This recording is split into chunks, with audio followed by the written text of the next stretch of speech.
Há exatos 48 anos, no dia 21 de julho de 1969, o homem caminhava pela primeira vez na Lua.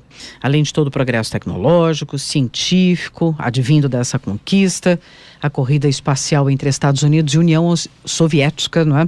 Que culminou com a chegada do homem à Lua, colaborou para que a visão ambiental se desenvolvesse e se disseminasse. Agora, como é que essa chegada do homem à Lua levou a uma maior preocupação ambiental? Vamos tentar unir duas pontas. Sempre às sextas-feiras aqui, um tema de meio ambiente para você com o professor Pedro Luiz Cortes, professor associado do Departamento de Informação e Cultura da ECA, ele que é coordenador da Rede Internacional de Estudos sobre Meio Ambiente e Sustentabilidade. Tudo bem, professor Pedro? Bom dia. Bom dia, Roxane. Bom dia, ouvintes. É um prazer conversar com vocês. Quer dizer que quando o homem colocou o pezinho na Lua, começou a preocupação ambiental? Não, na verdade essa preocupação ela já se manifestava, né, devido a alguns acidentes, alguns eventos que ocorreram nos anos 50, como teve, por exemplo, a contaminação por mercúrio na Baía de Minamata, no Japão, né, foi uma contaminação que durou por muitos anos e muitas pessoas morreram em função disso, né? E depois teve um outro evento importante, isso já nos Estados Unidos, que foi a construção de um condomínio residencial sobre uma área, né, um lixão industrial na área de Love Canal, que também causou uma série de problemas. Foi algo que se arrastou aí, a solução se arrastou por décadas, foi a solução que foi encontrada, né, para indenizar as pessoas, tal, só foi concebida nos anos 70, mas esses eventos e outros eventos começaram a impactar a opinião pública. Mas aquela visão de que a Terra é uma espaçonave onde todos nós estamos juntos e que o problema que causa, né, que pode ocorrer numa determinada região pode afetar uma outra região, isso começa a efetivamente se disseminar a partir do momento em que as primeiras fotos da Terra como um todo começam a aparecer em decorrência das missões espaciais, né? Então, embora as primeiras fotos da Terra obtidas em grande altitude, elas datem de 1946, 1947, foi na década de 60, especialmente com a missão Apollo, que elas ganharam qualidade e foram amplamente divulgadas. Então, houve uma foto em especial que foi tirada pela Apollo 8, que foi a primeira missão tripulada a orbitar a Lua, que mostrava a Terra azul, né, como havia comentado o Yuri Gagarin, né, o primeiro astronauta, o primeiro cosmonauta, né, a orbitar a Terra. Ele já havia comentado que a Terra era azul, mas mostrava essa Terra azul numa perspectiva muito parecida com a que a gente tem quando observa a Lua aqui da Terra, né? Então mostrava assim uma certa fragilidade do nosso planeta e deixava muito claro isso, né? Pode parecer hoje óbvio, mas deixava muito claro que é a única opção que a gente tem, né? Então, muitas outras fotos elas foram tiradas nas missões posteriores e ganhava força essa ideia, né, de olhar a Terra como uma espaçonave que abriga todos nós. Não era uma ideia nova, essa ideia era antiga, né? Economistas, escritores já tratavam de certa forma disso desde o século XIX, mas isso ganhou força com a publicação dessas fotos. Mas não foi, obviamente, o único fator determinante, né, para auxiliar aí na difusão dessa preocupação ambiental, tal. Então, a gente teve é importante considerar que o movimento ambientalista, ele era uma das diversas manifestações que ocorreram nos anos 60, né? Teve um movimento pelos direitos civis nos Estados Unidos, o movimento pacifista, o movimento pelos direitos dos consumidores, movimento feminista, movimentos políticos diversos, né?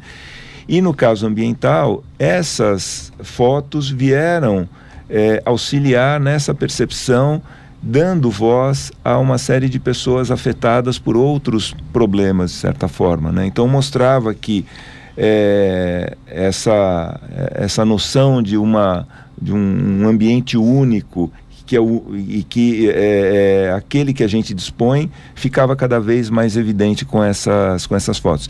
E teve, obviamente, nesse bojo todo, né, do desenvolvimento advindo aí da corrida espacial, e teve uma série de avanços na área de detecção remota, né, de imagens remotas por satélites e tal. Então, houve um avanço significativo em relação à capacidade não só de fotografar aquelas vamos dizer assim, o espectro visível, né? Mas também outras radiações que a gente conseguia detectar, passou a conseguir detectar a partir dos satélites e que auxiliaram muito na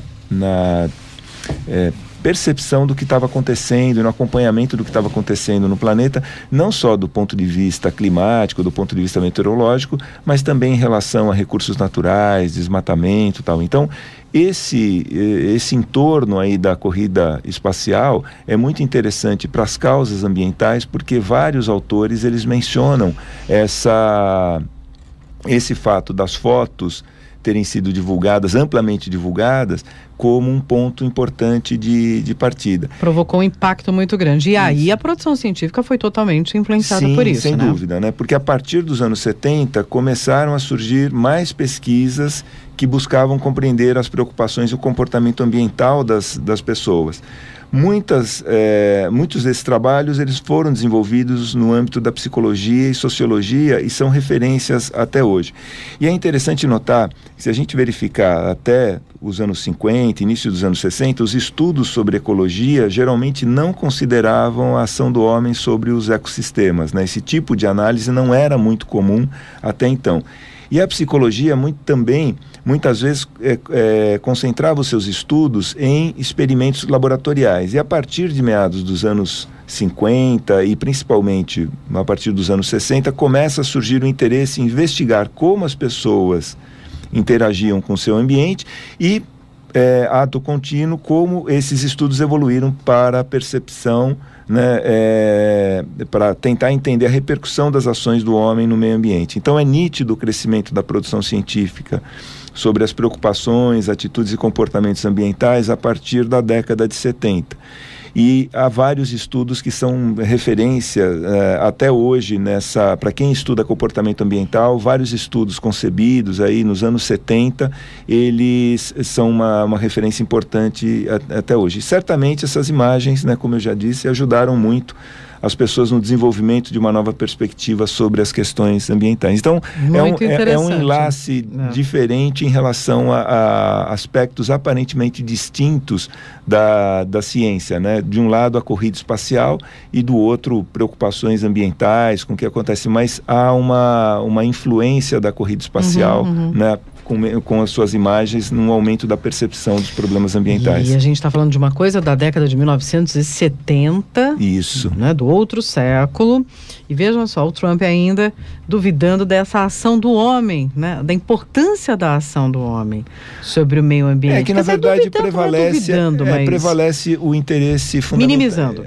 Fundamentalmente econômico, né? É uma visão muito utilitária, dizendo assim, olha, eu não vou prestar atenção nessas questões ambientais, porque se eu resolver prestar atenção, eu vou perder dinheiro, vou perder oportunidades de negócio. E que é uma visão muito antiga por parte do Trump, porque hoje muita gente consegue conciliar as duas coisas, ou seja, desenvolver bons modelos de negócio, pensando aí na preservação ambiental, tendo a preocupação ambiental como um item importante aí da sua pauta de negócios. Muito bacana, muito bacana.